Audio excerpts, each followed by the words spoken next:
right. Hey, lady. All right. So this is our first annual Catch a Vibe conference. That's 2020. Right. And we are so excited to have you ladies here with us. My name is Tatiana Drake. I'm the host of Soaring Wings podcast, which is a Christian platform. And I always like to tease and say it is for the righteous and the ratchet. So it is more about having a relationship with God over religion itself. And if that is something that you can connect to, then Soaring Wings is the podcast you need to be tuning into. With that being said, this is Mekala Love. She is an associate marriage and family therapist and wellness concierge. Yes. Okay. We're going to talk more about that. I actually have so much more to say about Mekala. But before I do, we're going to jump into introducing our wonderful guest, Alicia Rome, who is an actress, producer, and poet. Woo-woo. And Maisha, who is a licensed marriage and family therapist. Welcome, ladies. Thank you for coming on today. We're so happy to have you. Yes, we are. Okay, so I want to just discuss a little bit about Catch a Vibe. Okay. The conference, how it came about. Yes. How me and Mekala came together to do this whole thing. So God actually really placed the vision on my heart. I actually thought it was last year, but then the more I thought about it, it was in 2018. Okay. But so much happened in 2018. So look, Alicia's laughing. But fast forward, it came up again last summer. It started coming up. And it just wasn't the right timing. I had just launched Soaring Wings at the top of the year. And it recently just started coming up over and over and over again. And I was like, I don't have time for this. Like, I don't have time to be having to do another thing. God, what are you doing? Mm-hmm. And Mekala came on my podcast episode. Yes. And for some reason, she wouldn't leave my heart. So I'm like, no, I don't want to work with people. I want to work alone. Right. And so it just wouldn't stop. It wouldn't stop. So I finally prayed about it. I reached out to Mekala and I said, hey, I have this vision. I want to have like a conference to where women can come together and talk about their struggles and successes and everything in between, as far as being an entrepreneur, having a social platform, being a creative, whatever it is that they do. I feel like one of the things that I find that's missing is the details in between regarding how to get somewhere, how to even get started. A lot of people don't talk about the started from the bottom. They'll say I started from the bottom, but they don't really talk about what that looks like. We don't get to see that process either. We see the success and not like the in between from 0 to 100. We need to see the 50, the 60, the 30, and the 40. And talk about it, right? So I reached out to Mekala. I told her, I said, listen, just pray about it. I don't want to answer, just pray about it. Because I want to know that this is something that you truly want to do because God is leading you to do it. Yeah. She got back to me about a week later. And she said, I'm in. I prayed about it. And I'm going to do it. And I'm grateful to have you as a part of this with me. I couldn't have asked for God to bless me with a better person to be a part of this. So thank you for that. So with that being said, I want to jump into a little icebreaker before we get started and start to chisel away that you listen. All right. Okay. So what movie can you watch over and over again, and why? Dun, dun, dun. That is so I would say for me, it's Love Jones. Oh, that's a good one. Okay. Love Jones is one of my all-time favorite movies, and I can watch someone over and over because I just feel like the vibe of the love of the 90s was something that's unmatched. You know, it's whatever vibe they give off in that movie is like the type of love that, like, you know, I want that vibe. It's real, it's honest, it's communication, it's it's trials and tribulations, but it's also they're not letting outside factors as far as we have like now social media, we have so much that affects like our relationship. So that movie is one of those just like true, authentic, real, amazing acting, and it's just like that just it touches me. So that definitely is one movie that I can watch all the time. So Love Jones. And as a poet, I can see why, because you are a poet, and we'll dive into that. No, it's definitely on a different level. It's definitely aside from like the acting, it's the poetry, it's the emotion involved in it from not only a woman but a male as well. So to see a man be vulnerable, as he's trying to get his lady back, it's just everything in there is just so raw and amazing, and it's just like love. Yes, I feel that. Okay. All right. So, Complete Alternative. That's a great movie. Full disclosure, I am the type of person that I can watch a movie one time and then kind of be done with the movie just because of the story and just like I've seen it. One of the things that I know about me is like if somebody ruins a movie for me, if they tell me like, oh, let me tell you about this movie, like what it is, I'm like, oh, like I don't know. So I don't have a movie in particular that I watch over and over again. So I don't have an answer to that. If you have another icebreaker question. Not for you. Not for me. I'm booted. You want to answer the question? Do you have one?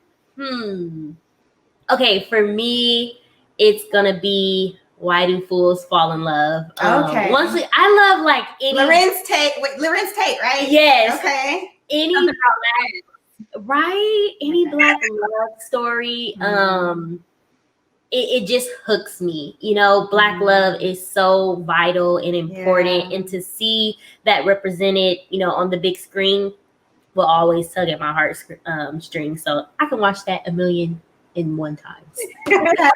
Okay, nice. Yeah. For me, it's my best friend's wedding with her name is leaving me, Julia Roberts. Okay. That is my favorite movie of all times. I can watch it over and over again. I like the element of, sometimes it's too late. You know what I'm saying? And I like the fact that it didn't end how we all wanted it to end. We wanted the guy. But sometimes if you don't tell a person that you love them when it's the right time, you're gonna miss out. Yeah. And to me, I mean, between the music, there's so many other reasons why, but ultimately that's the main thing that I take away from that movie. Okay. Nice.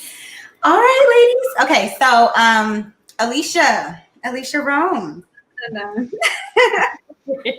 You have had the opportunity to act and work in production, okay? And you actually have your own production company called Roaming Entertainment. Recently, you created a short film under that production company called Pieces to Piece. And I just kind of really wanted to talk about that because I started watching it over again because I really wanted to pick it apart and look at it from a different lens this time. And I really did. And I found myself getting emotional. Mekala, how did you feel when you were watching it, her Pieces to Piece? It felt very raw. I felt like I could relate to it. I appreciated the fact that you just kind of put everything out there, whether it was like insecurity, doubt. It was just like I related to that. I felt like I was watching me.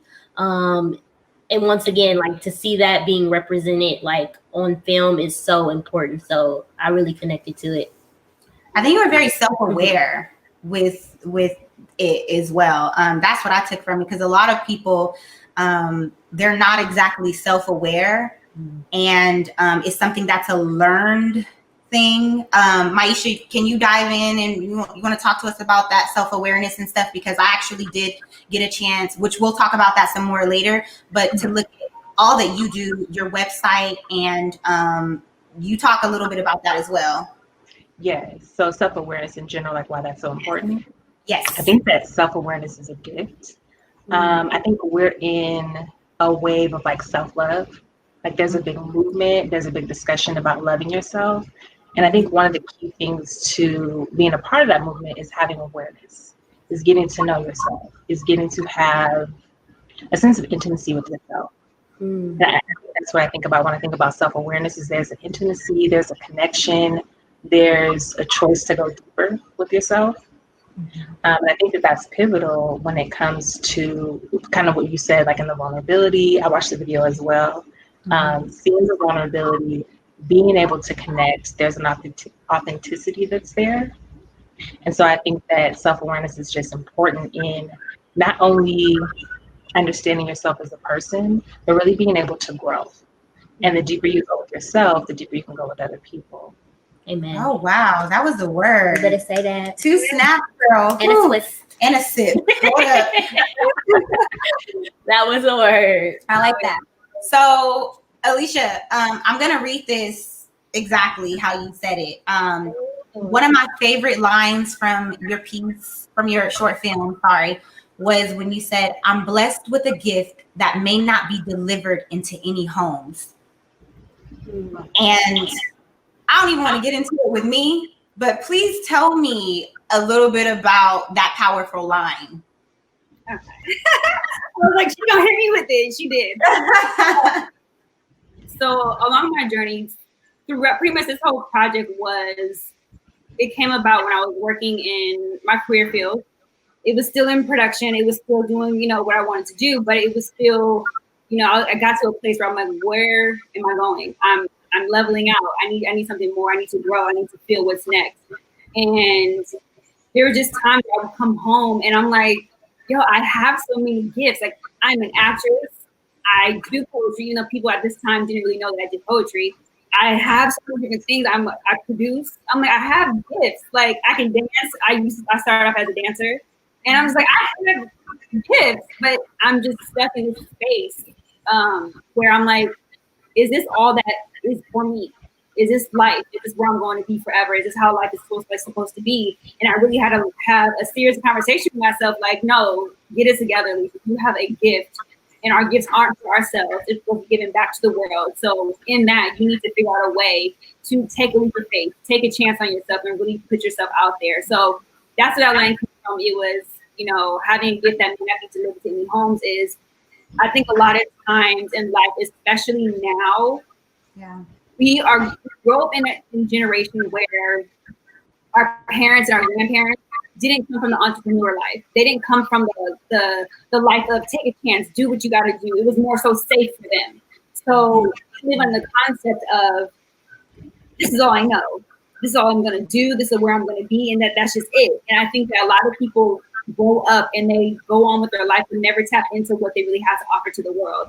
And I do believe the world is about service. What you give is what you get back in the world. And I don't think that we should hang on to those things. We don't think we should live under our parents, our, family members' opinions of what we should do in life. You should always tap into what you want to do and give those gifts back to the world, because we all have individual talents. We all have individual gifts, whether it be something as small as just taking care of somebody versus the big realm of like being on a public platform, whatever that may be, everything in between that. We all have a gift that needs to be shared with the world. And if we hold ourselves back, we'll never be able to share it. And you never know whose life you'll be able to touch. So that's where that came from. It was something that was like, I gotta do this. I have to put it out there. So, and I'm so glad that you did. So basically you pretty much answered the next question that I had for you, which was, where were you like mentally and emotionally while creating this piece? Yeah. I was broken.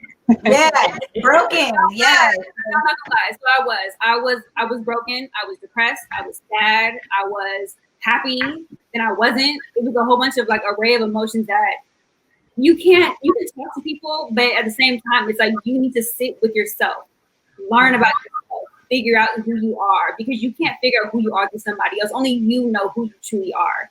So it's one of those things where it's like, I know I'm destined to be great. I'm destined to do great things in life, but I can't sit here and continue to be depressed. I have to figure this out. So I think that's one of the most challenging things, is to sit with yourself when you're going through trauma, when you're dealing with anything that's from the smallest little trauma to the biggest thing in life. Like, that is by far one of the hardest things, to pick yourself out of something that you're in, especially mentally. Because you can appear fine, right? You can appear to the world that everything is good, but internally you could be broken, you could be hurt, whatever the inner emotions are. And that's really what I was. I was broken. I wasn't feeling worthy because I would seek answers from people, especially in my career field. And I just wasn't given certain answers. I wasn't given certain opportunities that I thought, I would get a chance at, and they didn't go to me. And it broke me. I was hurt. So that's where that came from. So your girl was broken. Well, something beautiful came out of that brokenness. So at the end of the day, I think God really takes us through that storm. And I know it's so cliche, especially when we're going through it and we're in the midst of that, to really look at it from that point of view. Because you're like, I don't want to hear that. I'm broken. I'm hurting. Why can't you save me? You're, you know what I'm saying? Like, why do I have to be going through this? But when you finally get to the other side of that, same for me. Creativity came in the pain. Yeah. You know what I'm saying? But you have to sit with it, like you said, and be self-aware, like you talked about, Maisha, as well. So thank you for that, Alicia, and sharing. Okay. I appreciate that. Okay, Maisha. Yes. Hey. Okay, so you are a therapist, and goodness, I've been stalking your page. I don't want to keep talking. Mekala, do you have something you want to say? Because I have a lot to say. I have a lot to talk to you about. So Okay. Yeah, so I kind of want to know, what are some key or vital fundamental things that go into you cultivating your practice? because you have a practice, right? So I'm with the group practice, but I have a private practice kind of integrated in that. And so I can speak to like what steps it took to kind of get involved in that, if that's what you want. Yeah. Okay. So let me backtrack really quick. So I have been licensed for 2 years. Before going into my practice, I was working for an agency, and a lot of therapists in my field want to get away from agency work. Like the goal for most people is to get into private practice, have your own, start the business. And even Can though you that's tell me what agency work is? Because I don't know what agency work is. I'm sorry. So agency work would be, so separation, private practice is like you have a practice on your own office, you see clients individually. Agency work would be something like you work for maybe like a residential treatment facility, maybe you're working with addiction, different populations where, depending on what it is, maybe there's outpatient agency work that you do where people kind of come in and you provide services, or there's like residential where they actually stay there and they're getting treatment like around the clock pretty much.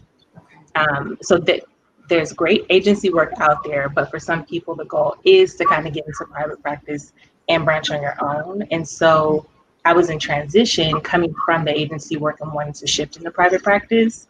And the route that I took, I actually went with a group practice. One of the steps in being a therapist and like taking that step and getting to the private practice role is to, depending on how you want to do it, you can go with either insurances or you can get like cash paying clients. And so there's a lot of footwork and a lot of business aspects that you're not taught when you're going to school. You get taught like the theories, you get taught like how to do treatment work, but not about the business. And so there can be a great risk in getting into the practice. And so in going in the route of having a group practice, pretty much I align myself with a group who is with insurance companies. And pretty much what they do is they can provide me with clients. And I also have the opportunity at the time to bring in my own clients. And so I know you went to my website. Go ahead. So is therapy covered by insurance now? Yes. So you can get therapy if you have insurance. So you have multiple options. You can go through your insurance provider. Your insurance provider can link you with people who are credentialed through the insurance, or you can go straight direct like cash pay.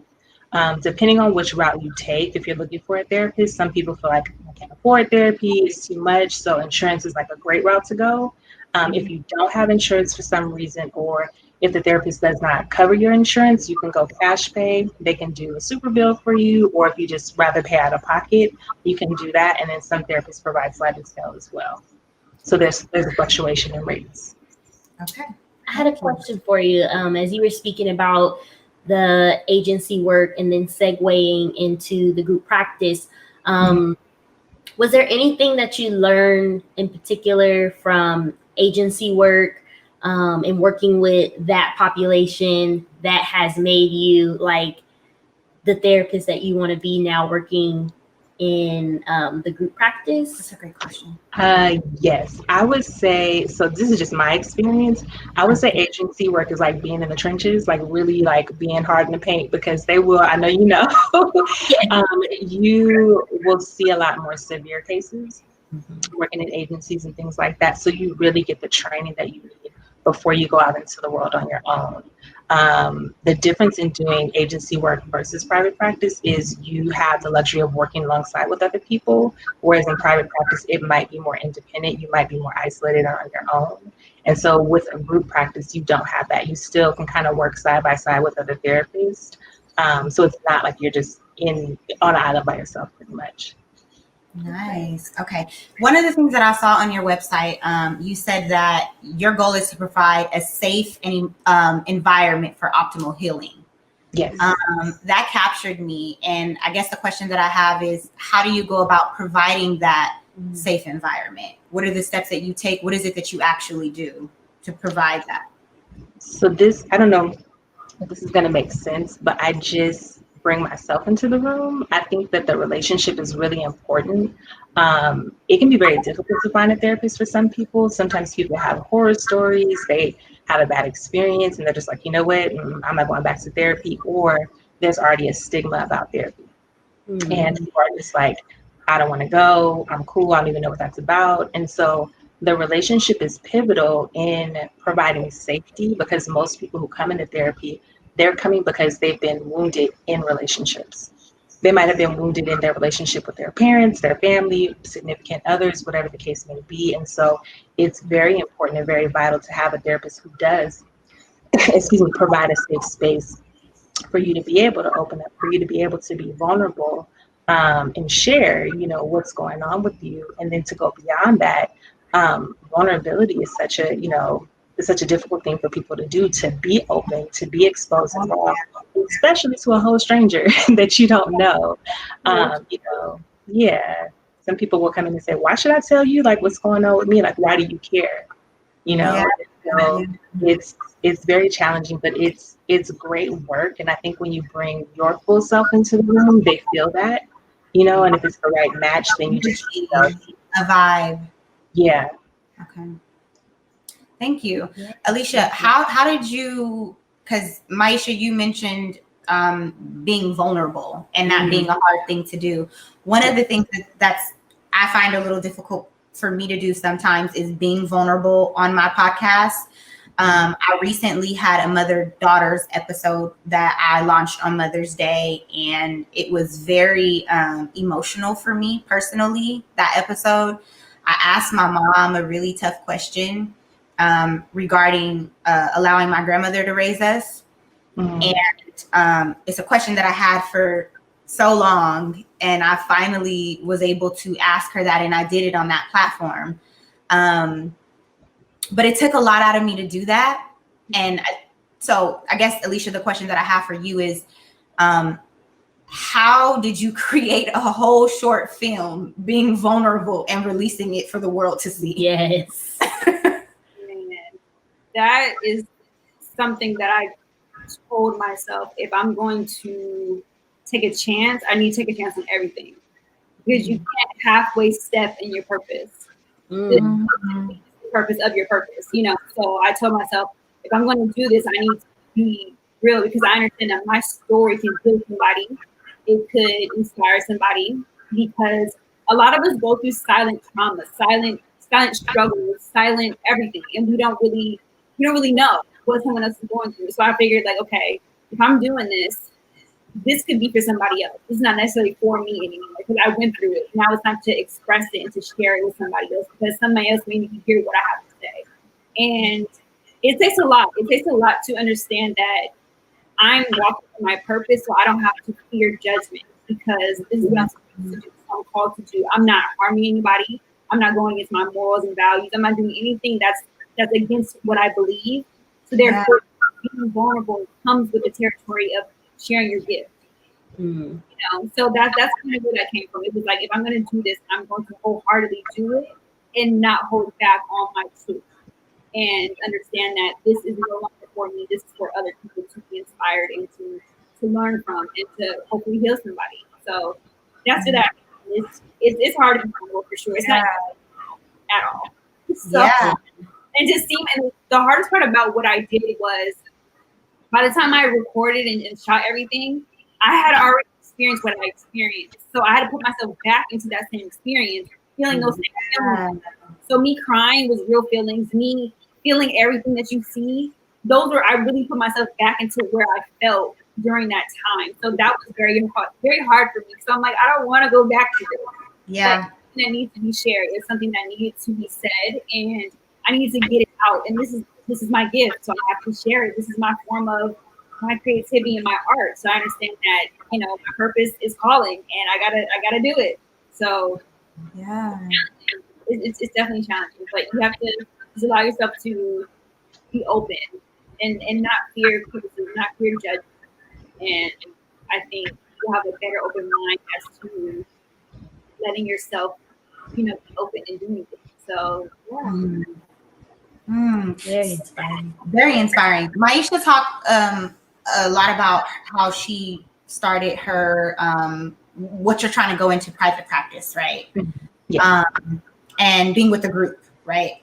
Mhm. And thank you for that information, because I think a lot of people need to hear that and know that, who are therapists, because just knowing Mekala and how she's in the group work, right? That's what you're doing. I'm in agency work. Agency work. I'm sorry. That's what I meant. No worries. So agency work. And it seems like that takes a lot more out of you. And that's where therapists tend to want to gear away from, like you were saying. But I guess I had a question about that. Is it difficult because of the type of clientele that you guys have in dealing with people like who have addictions and all those kind of things, and mental issues, or is that what makes it something that you want to get away from? Because I didn't quite understand why. So to clarify, so this is my personal experience, just because there might be some people who really do enjoy agency work. I think that unfortunately, when it comes to agencies, this is just my personal opinion, I feel like sometimes it's not really as client centered as it says it is. Like, there's a lot to push paperwork, see multiple clients, and it really stretches the therapist really thin. And so I think that one thing that's important to understand is we're showing up and using our full selves. This is relational work that we're doing. So we're in it with the person when they're going through the emotions, when maybe they're experiencing a trigger that's traumatic. We're really in there with it. And so it takes a lot from us emotionally, energetically, to be present and work with the client. And so sometimes in agency work, there's a pressure, there's a push to see a lot of clients. And just in my personal experience, I feel like they don't get the best of me when I'm pushed to that limit, when you feel like you don't have a choice, where they're asking you, hey, see another person, add somebody else to it. And for me, the reason why I got into this is really about the client and really about being able to give them the best services possible. And for me, doing that type of work didn't allow me to be my best self. So that's why I made the transition. Okay. You want to piggyback off of that? What's your experience been? I definitely agree with what Maisha is saying. I think something that is so important that I'm learning while I'm still in agency work is to take care of myself and know my limitations. Okay. And remind myself that I can't pour from an empty cup. Because, it's just the giver in me to want to stop and speak with every client, that might be going through something, but it's so important and vital for me to be my best self so I can be fully present, and hear what it is they want to share or express. And how can I do that if I'm empty? So how do you set those boundaries though? When you are empty and you need a moment for you, but somebody really needs you, and you're depleted, how do you set those boundaries? I'm still learning, to be honest. Okay. That is the that's most honest, honest yeah. answer. Because in the past, I would still give and then feel resentful about it later. So in ways that I'm learning to refill my cup. Okay. I know we talk a lot about like self-care and self-love, but actually doing the work of, self-care and self-love. So that might look like, taking a goddess bath, with some pink Himalayan sea salt, to draw out any negative like energy that I'm carrying in my body, to do a foot soak, to ground myself in nature. I love hiking. I love cooking, doing something with my hands just so I can decompress and also take care of my mental and my physical. Oh, I understand that, girl. I love grabbing a bottle of rosé with my hands and pouring it in the glass. That's working out on my yoga mat and literally, okay, so I get it. But yeah. Okay. All right. So that just takes me into my last question for all of us really to answer, which is how do we manage making ourselves and our mental health a priority, especially while creating content, Alicia and myself, and managing being a therapist, Maisha and Mekala? You want to go first? Who wants to go first? Right. Sure. I think for me, it's about a balance. So it's pretty much like Mekala said, like you can't pour from an empty cup. So there's times where, you want something to come out at a certain time. You want the words to make it to the paper. Or you want the thoughts to come out, but sometimes they just don't for whatever reason. It doesn't happen. And I have to understand that everything's a process. I'm not going to be creative every single day. I'm not going to have the answers to all the things I want to do every single day. So it's about, like Mekala said, like going into nature. I love, taking walks. I love being in nature. I love meditating. I love, allowing myself to take a break because we feel that we need to keep going all the time, every day, all day. But that's not really the case. Sometimes it is good to take a step back, take a couple hours to yourself, restart again, whether that means taking the whole night to yourself, then restart in the morning, just to get a fresh mind, a fresh, clear idea of what it is that you really want to do. So that's what helps me because I understand that I'm not going to be on point every single day with my ideas. It doesn't happen. Like creativity comes to a block, writer's block, acting is just like, it pulls from you and trying to figure out different ideas to do creative things. And sometimes it just does not happen. And that's okay. That's what we understand it. It's okay. And don't judge yourself for allowing that to happen because we're not perfect. We're not robots. We're human beings that need to be recharged. We need to fill ourselves back up. We need to understand that we can take a break and then restart.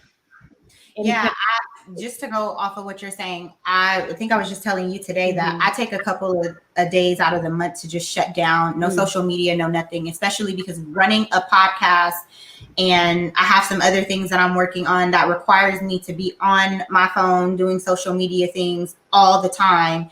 And you can really start to feel depleted very quickly. One of the things with creating content that I find is that sometimes you feel like I'm going to just put out content just to put it out.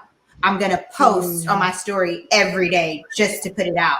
And then what I was starting to find was that emotionally I was a wreck because nothing made sense. There was no, you know what I'm saying? There was no like story to anything. And especially having a Christian platform, I really wanted to be intentional about that. So I really started to let God move me when it comes to my podcast and posting. If it's not a scripture that he placed on my heart or a word, I'm not going to post it. If he didn't give me anything for that day, I'm not going to post on social media as far as Soaring Wings goes.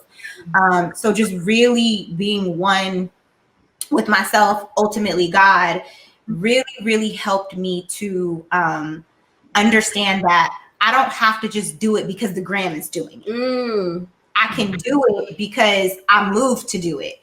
And when I'm doing it because I'm moved to do it, I have more energy. Right. I'm more vibrant. I feel like I can take on the whole world. And I feel like ultimately what I found too is that I get a lot more responses when I'm posting from a place of God moving me than not.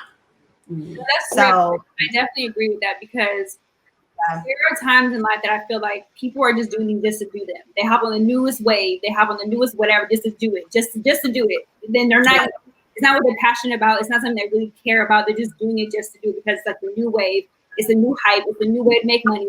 Whatever it is. And I think when you have true, authentic gifts, you understand that it takes from a different place to release that stuff instead of doing it just for the hype. I don't want to do things for the hype. I want to do things that's going to be longevity. It's going to last. It's going to have meaning to that, and not just post just because somebody else just did it yesterday. And I think the challenging part about it is like, if the gram is doing it, you feel like you need to be doing it because everyone's just moving, everyone's just going. But that's not what it's about. It's about your pace with your creative gift, your own thing at your own pace. And once you do that, I think you get a better understanding that, okay, I don't have to be in competition with somebody else. I'm in competition with myself. Can you say that again? Can you say that again? Say that again. I'm not in competition with anybody else. I'm in competition with myself. Be the who you can be for yourself and not anybody else. So once you start from there, then I do believe that you can give the best content, be the best version of yourself, and show up when you need to be shown. I agree. Yeah. Yes. That's just me. Listen. Just all right. Figuring out. Kayla, you want to take a stab at it? You want me to repeat the question? Can you repeat the question? I think I got it, but go ahead. Can you repeat it? Yes. Okay. So how do we manage making ourselves and our mental health a priority, especially while creating, especially while being a therapist? Okay. I could jump in. Okay. Okay. So for me, I try to pay myself first. My morning routine is really important to me. So I tend to get up pretty early in the morning. I'll read, meditate. Sometimes maybe I'll do yoga, listen to music, whatever I need to kind of fill myself up. But even before I do that, I check in with myself. And I really start to ask myself, like, what do I need? If I know that I'm low on energy and I still got to keep going, it's like, what do I need to get through this day most effectively? And I think like just slowing down, just really being in tune with yourself and going back to the self-awareness of just like asking myself, okay, I don't feel like doing this today. Can this be a no for me? If it's not going to be a no, what do I need to still give myself what I need and still show up for other people? Because I still need to show up and be present and be full for the people that I'm working with. And so that might look like me taking a break in between the client and just slowing down, listening to a meditation, doing whatever, stretching, listening to music, not doing anything, whatever it is to just give me back to me. And then sometimes it's being intentional about, okay, I know I'm at my limit. I'm going to make it a point when I get home at the end of my day to carve out time for myself and to really give that back to myself, and being okay with letting go of attachment to like the list. Like, I got to do this, I got to do that. There's so many things that need to get done. It's like, you know what? They might not get done, and that's okay. Yeah. Just to piggyback off of what you said in regards of letting go of the attachment to like an outcome, if you will. Sometimes letting go of the attachment of guilt from doing something or not doing something and prioritizing yourself first is something that, once again, I'm learning to really manage. But for me, I think taking care of myself right now looks like a pause, a literal pause.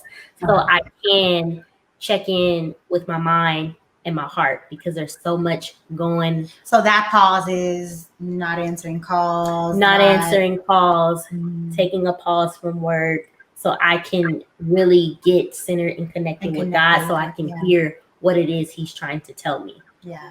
Because I know. At the moment, it just feels like a whirlwind of things. Yeah. So being able to take this pause has been very helpful. I think one of my gifts is that I'm able to seek wise counsel in other women, but learning to seek wise counsel in myself is really important and something that I'm trying to nurture right now. Yes. Wow. Seeking wise counsel within.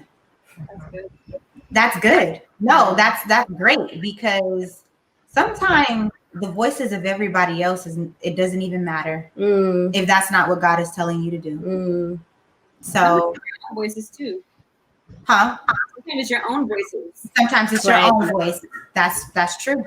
That's true. Yeah. I think it's about slowing down and really getting still. And then I agree with you about like your own voice, being able to differentiate between your critic and like what's the truth. You know? Yeah. Mm-hmm. It's like two like people on your shoulders. It's like right, you know, and it's really finding the one, because that definitely has been my struggle. It's like trying to find the one that makes sense, because I'm like, I'm sad and I want to be depressed, but then the other side is like, no, get back up. Yeah. You have life to live. This is not the end. I'm like, okay, if I wake back up tomorrow, I know I still have a purpose. So it's kind of like it's a sound voice. It's a sound. It's not the extra on the shoulder. Like, get out of here. So, no, it's true.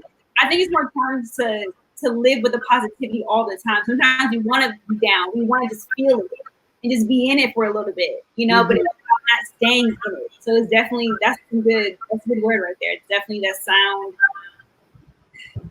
voice. You know? That self-awareness, that knowing, okay, I'm going to take this whole day and cry. But tomorrow, I got stuff to do. I have to get up. Yep. Right. Together. Yeah. Yes.